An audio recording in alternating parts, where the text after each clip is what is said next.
S, வீடு, schools, hotels, store room இங்கெல்லாம் partition wall கட்டணும்னாலும் இப்போ பில்டிங் போனஸோட first choice Renocon Rapid Wall Panels.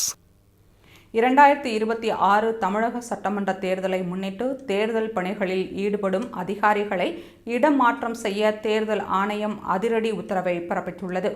தேர்தலை நேர்மையாகவும் வெளிப்படையாகவும் நடத்துவதற்காக தேர்தல் ஆணையம் ஒரு நீண்டகால கொள்கையை பின்பற்றி வருகிறது. அதன் அடிப்படையில் தேர்தல் நடக்க உள்ள தமிழ்நாடு, அசாம், கேரளா, மேற்கு வங்கம் மற்றும் புதுச்சேரி மாநிலங்களின் தலைமைச் செயலர்களுக்கு கடிதம் அனுப்பப்பட்டுள்ளது. அதில் தேர்தல் பணிகளில் நேரடியாக ஈடுபடும் எந்தவொரு அதிகாரியும் தங்களின் சொந்த மாவட்டங்களில் பணியாற்றக்கூடாது.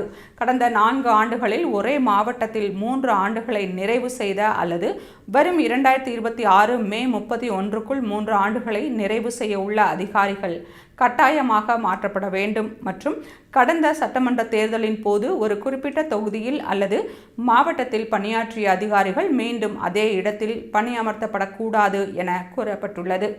இது மாவட்ட தேர்தல் அதிகாரி, வருவாய் அதிகாரிகள் முதல் காவல்துறை கண்காணிப்பாளர்கள், ஆய்வாளர்கள் மற்றும் மதுவிலக்குத்துறை அதிகாரிகள் வரை அனைவருக்கும் பொருந்தும். மருத்துவர்கள், ஆசிரியர்கள் மற்றும் தேர்தல் பணியுடன் நேரடியாக தொடர்பு இல்லாத அதிகாரிகளுக்கு இந்த இடமாற்றம் பொருந்தாது. அதேபோல மே 31ஆம் தேதிக்குள் ஓய்வு பெற உள்ள அதிகாரிகளுக்கும் இதில் விலக்கு அளிக்கப்பட்டுள்ளது. இடமாற்றம் பணிகளை முடித்து அது குறித்த விரிவான அறிக்கையை தமிழக அரசின் தலைமைச் செயலர் மற்றும் டிஜிபி ஆகியோர் வரும் 28ஆம் தேதிக்குள் தேர்தல் ஆணையத்திடம் சமர்ப்பிக்க வேண்டும். இந்த கெடு முடிந்த பிறகு மார்ச் முதல் வாரத்தில் தமிழக சட்டமன்ற தேர்தலுக்கான அதிகாரப்பூர்வ தேதிகள் அறிவிக்கப்படலாம் என எதிர்பார்க்கப்படுகிறது.